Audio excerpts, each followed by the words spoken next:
Pasar otomotif Indonesia saat ini sedang menyaksikan sebuah fenomena yang dulunya dianggap mustahil, yang mana sang raja SUV compact yaitu Honda HR-V. Saat ini kondisinya sedang sangat memprihatinkan di medan pertempuran yang dulu dia kuasai tanpa perlawanan. Padahal beberapa tahun lalu, jika kalian ingin membeli Honda HR-V, kalian harus mengantri dalam daftar inden yang bisa memakan waktu hingga berbulan-bulan. Dan ya, Honda HR-V memang sesukses itu pada masanya. Bahkan banyak public figure yang menggunakan Honda HR-V sebagai mobil keseharian mereka. Dan karena banyak public figure yang menggunakan mobil ini, akhirnya mobil ini menjadi lambang status sosial kelas menengah mapan.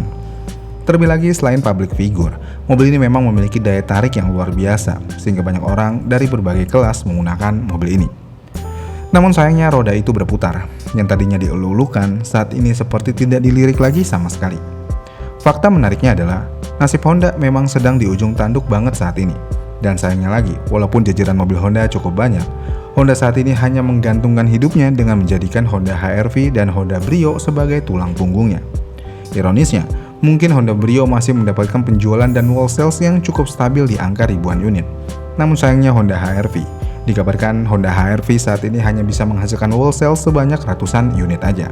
Bahkan menurut kabar yang beredar, Honda HR-V sempat sampai di diskon sampai 80 juta rupiah. Tapi dengan diskon yang besar tersebut, sayangnya tidak bisa mendongkrak penjualan HR-V secara signifikan. Namun sebenarnya apa yang terjadi dengan HR-V? Kenapa mobil ini nasibnya sangat mengenaskan saat ini? Jika diperhatikan lebih jauh, Honda HR-V bisa mengalami nasib seperti ini mungkin karena strategi Honda itu sendiri. Dan hal ini bisa kita lihat dari tekanan internal strategi harga Honda. Selama bertahun-tahun, Honda dikenal cukup percaya diri dalam menetapkan harga produknya. Dan biasanya harga produk Honda berada di batas atas segmennya.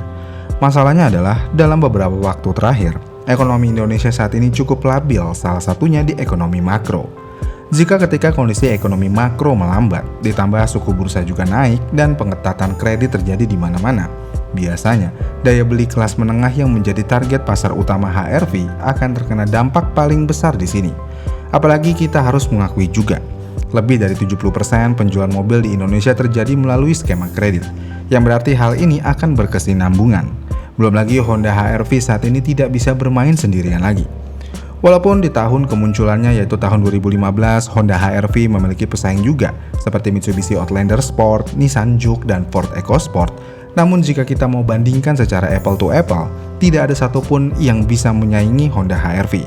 Apalagi Honda HR-V masuk dalam kategori baru, yaitu SUV compact. Jadi ya bisa dikatakan Honda HR-V benar-benar bermain sendirian kala itu. Namun secepat kilat, akhirnya produsen lain juga bermain di segmen ini. Ada Suzuki dengan Fronx dan Vitara, ada X-Force, Yaris Cross, Hyundai Creta, Mazda CX-3 yang lebih premium. Nggak cuma di situ, di segmen EV pun juga lebih banyak. Chery Omoda 5 dan Tiggo Cross, Geely Coolray, dan tentunya Jayco G5. Dengan kondisi ini, Honda HR-V saat ini memiliki persaingan yang sangat mutlak. Dan sayangnya lagi, Honda HR-V generasi terbaru cukup gagal dalam hal memenuhi ekspektasi kebanyakan orang.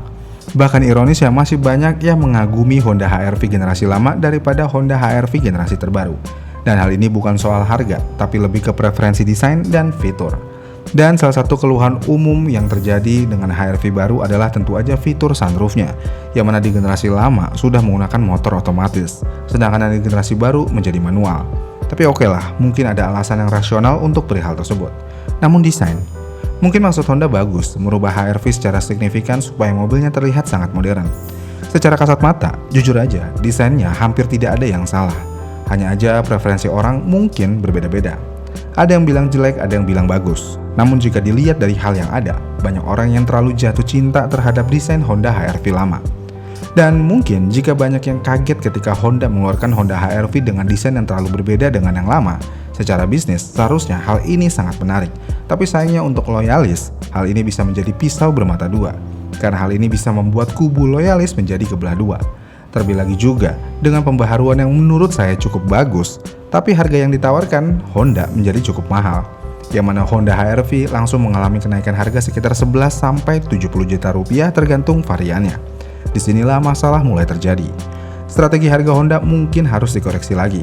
Karena walaupun Honda HR-V generasi baru memiliki penampilan yang segar, ada fitur yang baru, tapi sayangnya untuk perihal kaki-kaki misalnya, hampir masih identik dengan generasi yang lama. Tapi untungnya mesinnya baru. Namun walaupun mesinnya baru, tenaga yang dihasilkan kurang lebih hampir sama. Yang lama ada di 118 horsepower, yang baru ada di angka 119 horsepower.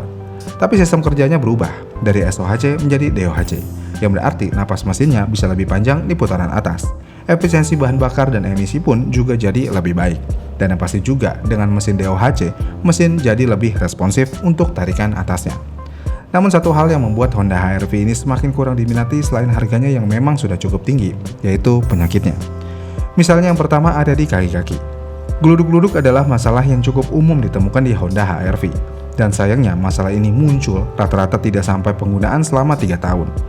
Kemudian pada varian SE ke atas, fitur panoramic glass roof juga sering dikeluhkan. Terlepas dari sistemnya yang manual, banyak orang yang mengeluhkan kabin menjadi terasa jauh lebih panas di siang hari dan hal ini bisa terjadi karena bahan penutup manual tersebut dinilai kurang tebal dalam meredam terik matahari.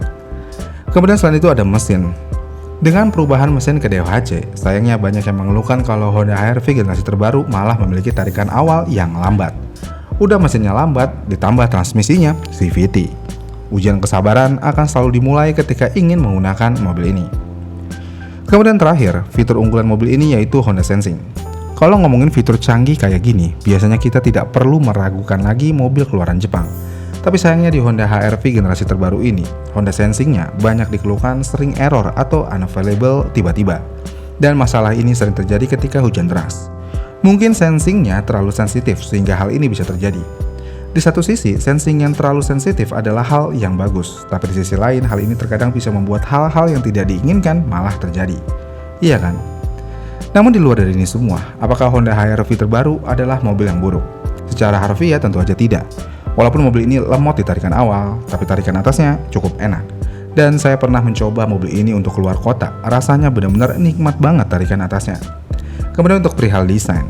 Kalau dari selera desain saya, Honda HR-V memiliki desain yang cukup menarik.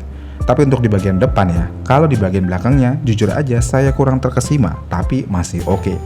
Dan untuk perihal penyakitnya, memang semua mobil bisa memiliki penyakitnya masing-masing. Tapi yang perlu dipertanyakan adalah, apakah penyakit yang timbul di bawah 5 tahun adalah hal yang normal? Ini adalah hal yang perlu dipertanyakan. Iya kan? Dan sayangnya hal ini semua membawa dampak langsung terhadap penjualan HR-V saat ini. Ya cukup disayangkan, Honda HR-V saat ini nasibnya juga sudah di ujung tanduk. Jika HR-V sudah memiliki nasib di ujung tanduk, bagaimana nasib Honda ke depan? Apakah Honda bisa bertahan hanya dengan Honda Brio? Mungkin iya untuk beberapa waktu ke depan, karena Honda Brio masih menjadi favorit oleh kebanyakan orang. Tapi ketika produsen lain sudah bisa mematikan kelas ini, mungkin aja Honda akan bernasib sial di pasar Indonesia.